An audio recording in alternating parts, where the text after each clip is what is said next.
Phone எடுத்து மணிக்கணக்கு ஏதோ பேசுறீங்க, கண்ட கண்ட வார்த்தைகள் எல்லாம் பேசுறோம். அதெல்லாம் கொஞ்சம் குறைச்சிட்டு கர்த்தருடைய வார்த்தை எடுத்து நீங்க பேசுனீங்கன்னா அந்த வார்த்தை உங்களுக்காக வேலை செய்யும். கர்த்தருடைய வார்த்தையை நீங்க பேசும்போது பரலோகம் உங்களுக்காக வேலை செய்யும். கர்த்தருடைய வார்த்தையை எடுத்து நீங்க பேசும்போது அவருடைய வசனத்தின்படி கேட்கிற பலத்த சௌரியவான்களாகிய தேவதூதர்களுடைய ஊழியம் உங்களுக்கு நடக்கும். கர்த்தருடைய வார்த்தை தான் தேவதூதர்களவே கிரிய செய்ய வைக்கும்.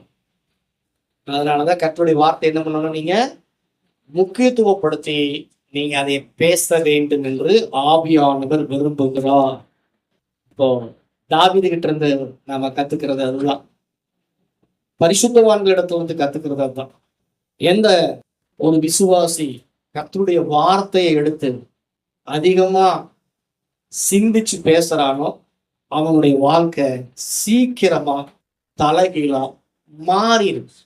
அவன்தான் நீர்க்கால்களின் ஓரமாய் நடப்பட்ட மரம், அவன்தான் ஜீவ விருட்சம், தன் காலத்துல தன் கனியை தரக்கூடிய ஜீவ விருட்சம் அவன்தான்.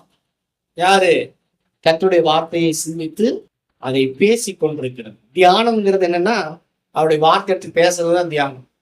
கர்த்தர் மேய்ப்பராய் இருக்கிறார், நான் தாழ்ச்சி அடையே அப்படின்னு தாவீது சொல்றாரு. குறையே இல்லை அவருக்கு. ஏன் குறைய இல்லை? கர்த்தர் மெய்ப்பராய் இருக்கிறார் என்பதை முழு நிச்சயமாய் விசுவாசித்து அதை நான் அறிக்கை செய்வதனால் நான் ரட்சிக்கப்படுகிறேன். அதனால கர்த்தருடைய வார்த்தைகளை நடைமுறை வாழ்க்கையில கொண்டு வாங்க.